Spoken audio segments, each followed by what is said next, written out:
તો નમસ્કાર મિત્રો, ગુજરાત 24 ન્યૂઝમાં આપનું સ્વાગત છે. તો આજે આપણે વાત કરવાના છે કે ગુજરાતમાં ભારે વરસાદની આગાહી આપવામાં આવી છે અને સૌરાષ્ટ્ર માટે 3 કલાક ભારી છે. તેમાં આપણે જોઈએ કે કયા કયા જિલ્લામાં ઓરેન્જ એલર્ટ અને રેડ એલર્ટ આપવામાં આવ્યું છે. તો ટાઈમ વેસ્ટ ના કરતા તમને હું ડાયરેક્ટ જ વિંડીના માધ્યમથી સમજાવીશ. તો વાત કરીએ મિત્રો, દ્વારકા છે ત્યાં અત્યારે વરસાદ પડી રહ્યો છે. ત્યાં રેડ એલર્ટ આપવામાં આવ્યું છે. જામનગર છે. ઉપરને વાત કરીએ ઉત્તર ગુજરાતની તો ગાંધીનગર છે, કચ્છ છે, પછી આગળ જોતા જાય તો રાજકોટ છે, ધ્રોલ છે, જામનગર, ખંભાળિયા છે અને પોરબંદર છે. ત્યાં રેડ એલર્ટ આપવામાં આવ્યું છે અને વરસાદ વધારે પડવાની સંભાવના છે. આગામી 3 કલાક ભારે વરસાદની આગાહી વ્યક્ત કરવામાં આવી છે હવામાન વિભાગ દ્વારા અને અત્યારે વરસાદ પડી જ રહ્યો છે.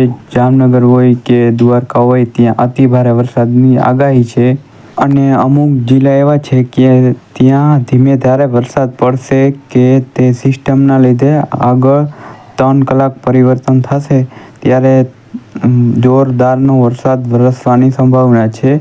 લાલપર છે ખાસ કરીને ત્યાં વરસાદ વરસવાની સંભાવના વધારે વ્યક્ત કરવામાં આવે અને ખાસ વાત એ કે ભારે વરસાદને કારણે NDRFની ટીમ પણ તૈનાત કરવામાં આવી રહી છે અને 3 કલાક માટે સૌરાષ્ટ્ર માટે ભારી છે અને આગામી દિવસોમાં પણ વરસાદની વધારે સંભાવના છે.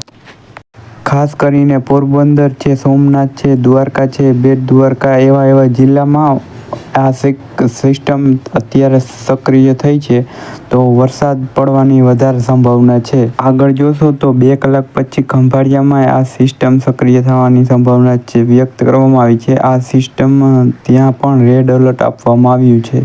અને વાત કરીએ જૂનાગઢની તો જૂનાગઢમાં પણ વરસાદની વધારે સંભાવના છે કે ત્યાં વધારે વરસાદ પડી શકે. આજે ખાસ કરીને સૌરાષ્ટ્રમાં અને આજુબાજુના જિલ્લામાં પણ વરસાદનું રેડ એલર્ટ અને ઓરેન્જ એલર્ટ આપવામાં આવ્યું છે. રેડ એલર્ટની વાત કરીએ છીએ તો દ્વારકા છે, જામનગર છે, ખંભાળિયા છે આ જગ્યાએ અતિથી અતિ ભારે વરસાદની સંભાવના છે. ઓરેન્જ એલર્ટની વાત કરીએ તો રાજકોટ છે, ગાંધીનગર છે અને ઘણા એવા જિલ્લા છે કે જ્યાં ઓરેન્જ એલર્ટ આપવામાં આવ્યું છે. આજ જેવો સિસ્ટમ સક્રિય થઈ છે એટલે આજુબાજુના ઇલાકામાં એનો પ્રભાવ પડી રહ્યો છે અને વરસાદ વરસી રહ્યો છે. તો મિત્રો, હું તમને હવે સેટેલાઇટ દ્વારા ઇમેજમાં દેખાડું કે વરસાદની પરિસ્થિતિ તમારા જિલ્લામાં કેવી રહેવાની છે તો તમને સારો અંદાજો એવો આવી જાય. તો આપણે ચાલો સેટેલાઇટની મદદથી આપણે જોઈએ કે વરસાદની પરિસ્થિતિ શું રહેવાની છે.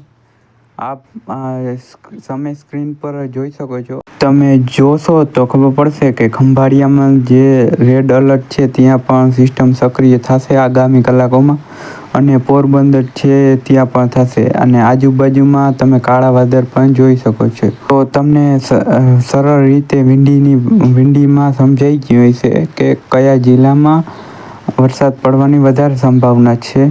તો તમે હજી અમારી ચેનલને સબસ્ક્રાઈબ નથી કરી ગુજરાત 24 ન્યૂઝને તો ચેનલને સબસ્ક્રાઈબ કરી લેજો નવી વિન્ટર અને વરસાદની માહિતી માટે.